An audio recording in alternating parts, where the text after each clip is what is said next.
Hello, today I'm gonna continue Friendly by Andrew Clement and page 3.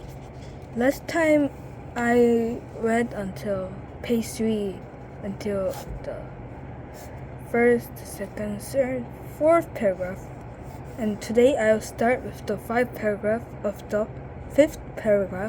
the third page. A minute later, Nick did it again, louder. Peep! This time there was a little giggling from the class, but Mrs.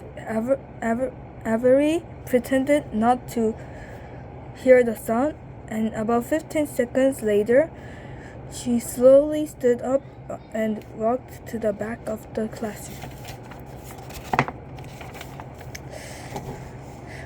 Without taking his eyes off his book, and without moving at all, Nick put his heart and soul into the highest and most annoying chirp of all.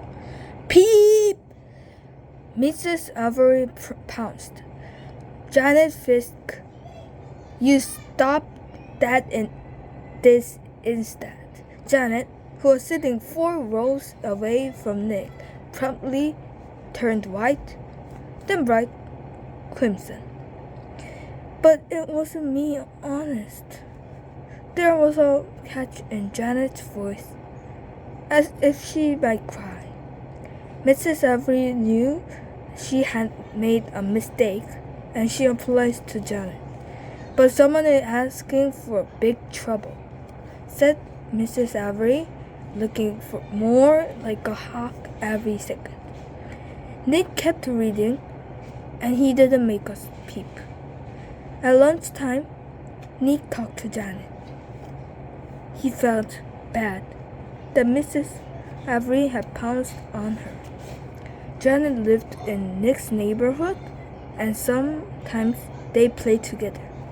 She was good at baseball, and she was better at soccer than most of the kids in the whole school, boys or girls. Nick said, "Hey Janet, I'm sorry you get yelled at during reading. It was my fault. I was the one who made the sound." "You did?" said Janet. "But how come Mrs. Avery thought it was me?" So Nick told her about the blackbirds, and Janet thought it was pretty interesting. Then she tried making a peep or two, and Janet's chirp were even higher and squeakier than Nick's. She promised to keep everything a secret. For the rest of Nick's 4th grade year, at least once a week, Mrs. Avery heard a loud peep from somewhere in her classroom. Sometimes it was a high-pitched chirp. Sometimes it was a very high-pitched chirp. Mrs. Avery never figured out who was making that sound, and gradually she trained herself to ignore it. But she still looked like a hawk. To Nick, the whole thing was just one long and successful science experiment, and let Janet Fisk enjoyed it too.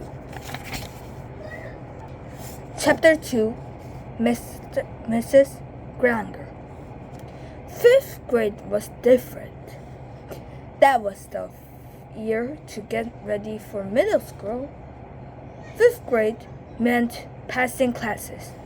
It meant no morning recess.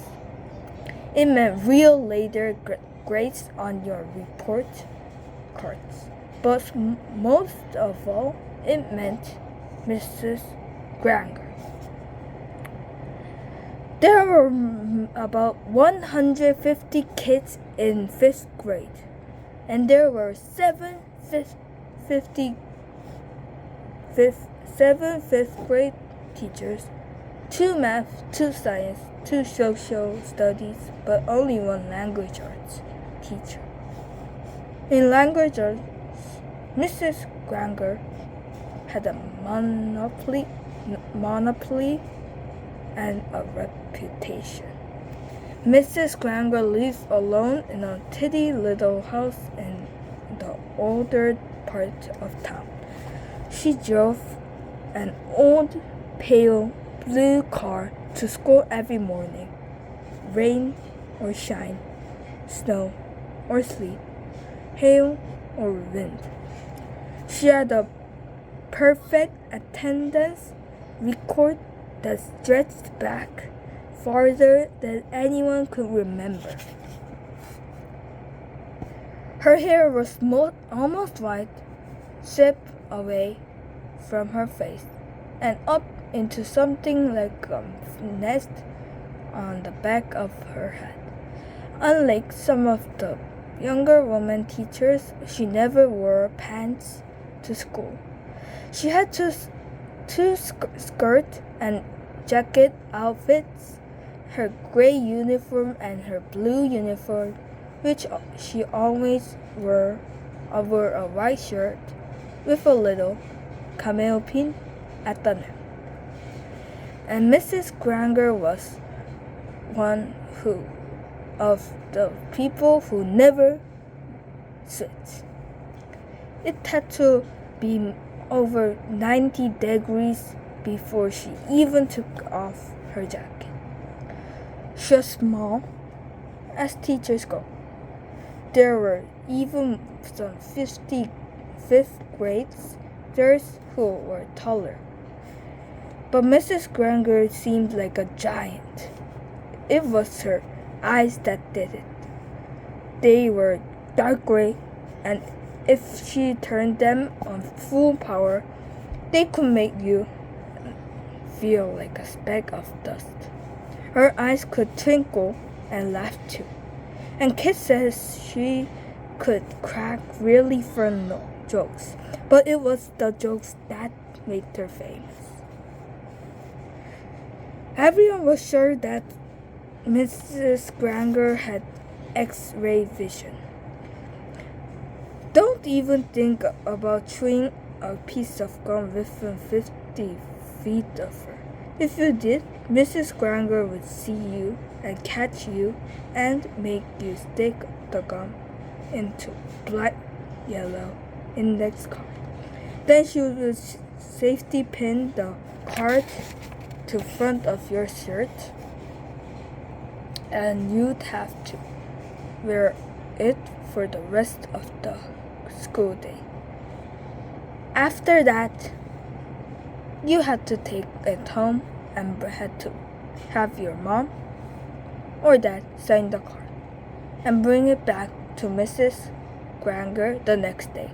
And it didn't matter to Mrs. Granger if you weren't in 5th grade, because the way she saw it, sooner or later you would be.